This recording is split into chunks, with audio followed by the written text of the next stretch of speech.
South తో పాటు బాలీవుడ్ లో కూడా ఈ సంవత్సరం పెద్ద హీరోల సినిమాలు పెద్దగా లేకుండానే కంటిన్యూ అయ్యాయి. మేజర్ గా చిన్న సినిమాలే థియేటర్లో ఎక్కువగా రిలీజ్ అయ్యాయి. ఖాన్లు ఎవరు కనిపించకుండానే కంప్లీట్ అవుతున్న ఈ సంవత్సరంలో ఏ చిన్న సినిమాలు బిగ్గెస్ట్ హిట్ అయ్యాయో, ఏ భారీ బడ్జెట్ సినిమాలు డిజాస్టర్ అయ్యాయో బాలీవుడ్ రివైండ్ లో చూద్దాం. ఈ సంవత్సరం బాలీవుడ్ లో ఏ స్టార్ హీరోలు లేకుండానే గడిచిపోయింది. ఏ పెద్ద హీరో సినిమా రిలీజ్ చేయకుండానే సంవత్సరం అయిపోయింది. అందుకే ఈ 2024 అంతా మిడ్ రేంజ్ హీరోలతోనే సరిపెట్టుకున్నారు జనాలు. అయితే ఖాన్లు లేకపోయినా ఈ సంవత్సరం స్టార్టింగ్ లో మాత్రం హృతిక్ రోషన్ ఫైటర్ గా రావడంతో బాలీవుడ్ బాక్సాఫీస్ మంచి బోణీయ కొట్టింది.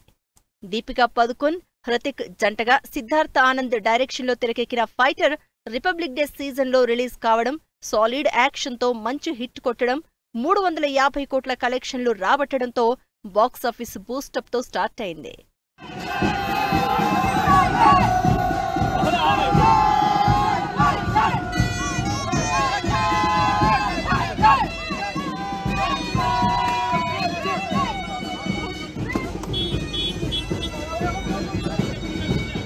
జనవరిలో చిన్న సినిమాలతో పాటు పెద్ద సినిమా ఫైటర్ వచ్చి మంచి బోణి కొట్టింది. ఆ తర్వాత నెలలో ఫిబ్రవరి 9న క్రేజీ కామెడీ ఎంటర్టైనర్ గా వచ్చిన బాతొమ్మే ఐసా ఉల్జా జియా సినిమా బ్లాక్ బస్టర్ సక్సెస్ అందుకుంది. షాహిద్ కపూర్, కృతి సనన్ జంటగా వచ్చిన ఈ సినిమా ఫిబ్రవరి నెలలో బాక్సాఫీస్ సక్సెస్ అయింది. ఈ సినిమా తర్వాత వచ్చిన Vidyut Jammwal, Arjun Rampal movie Crack disaster అయింది. ఫైటర్ తప్పించి ఈ సంవత్సరం బాలీవుడ్ లో స్టార్ హీరో సినిమాలు రిలీజ్ లేవని తెలిసినా ప్రతి నెల ఏదో ఒక interesting movie audience attention grab చేస్తూనే ఉంది. ఈ లిస్ట్ లో లాపతా లేడీస్ ఫస్ట్ ప్లేస్ లో ఉంది. అమీర్ ఖాన్ ప్రొడక్షన్ లో కిరణ్ రావు తెరకెక్కించిన Laapataa ladies Oscar nomination list వరకు వెళ్ళింది అంటే సినిమాలో ఎంత పొటెన్షియల్ ఉందో, ఏ రేంజ్ లో ఆడియన్స్ ని ఆకట్టుకుందో తెలిసిపోతుంది. మార్చిలో లాపతా లేడీస్ ఉండగానే అజయ్ దేవగన్, మాధవన్ లీడ్ రోల్స్ లో తెరకెక్కిన షేతాన్ మూవీ కూడా 100 కోట్ల కలెక్షన్లు రాబట్టి హారర్ జానర్లో మంచి హిట్ కొట్టింది. ఇక మార్చి 15న చాలా కాలం నుంచి పోస్ట్ పోన్ అవుతూ వస్తున్న సిద్ధార్థ్ మల్హోత్రా హీరోగా నటించిన యోధా సినిమా రిలీజ్ అయి బిలో యావరేజ్ అనిపించుకుంది. ఈ యాక్షన్ మూవీతో పాటు crazy entertainer crew movie release అయింది. కరీనా కపూర్, టబు, కృతి సనన్ లీడ్ రోల్స్ లో తెరకెక్కిన out and out hilarious entertainer గా వచ్చిన క్రూ సినిమా వరల్డ్ వైడ్ గా 150 కోట్లకు పైగా కలెక్ట్ చేసి హిట్ అందుకుంది. ఫస్ట్ 3 మంత్స్ బాలీవుడ్ లో సగం హిట్లు, సగం ఫ్లాప్లతో పర్వాలేదు అనిపించింది.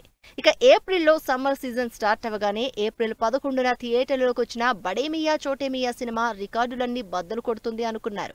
అక్షయ్ కుమార్, టైగర్ ష్రాఫ్ లీడ్ రోల్స్ లో 350 కోట్ల భారీ బడ్జెట్ తో తెరకెక్కిన ఈ బడే మియా చోటే మియా అట ఫ్లాప్ అయి దాదాపు 250 కోట్ల నష్టాన్ని మిగిల్చింది. లాస్ట్ ఇయర్ వరుసగా హిట్లు కొట్టిన అజయ్ ఈ సంవత్సరం మైదాన్ మూవీతో ఫ్లాప్ అందుకున్నారు. రియల్ ఇన్సిడెంట్స్ ఆధారంగా తెరకెక్కిన మైదాన్ మూవీ 150 కోట్లకు పైగా బడ్జెట్ తో తెరకెక్కి దానిలో సగం కూడా కలెక్ట్ చేయలేక ఆఖరికి 70 కోట్ల కలెక్షన్లతో సరిపెట్టుకోవాల్సి వచ్చింది. అయితే ఇదే నెలలో దల్జిత్, పరిణితి చోప్రా జంటగా రిలీజ్ అయిన Amar Singh చమ్కీలా cinema block buster hit అందుకుంది. జూన్ లో రిలీజ్ అయిన సినిమాలు మరీ డిజాస్టర్ అవ్వకుండా పర్వాలేదు అనిపించాయి. యంగ్ ఆర్టిస్టులతో తెరకెక్కిన హారర్ జానర్ మూవీ ముంజా 100 కోట్లకు పైగా కలెక్ట్ చేసి అన్ఎక్స్పెక్టెడ్ హిట్ అయింది. ఇక రియల్ ఇన్సిడెంట్స్ ఆధారంగా కార్తిక్ ఆర్యన్ నటించిన sports action drama Chandu Champion commercial success కొట్టలేకపోయినా ఆడియన్స్ ని ఆకట్టుకుంది.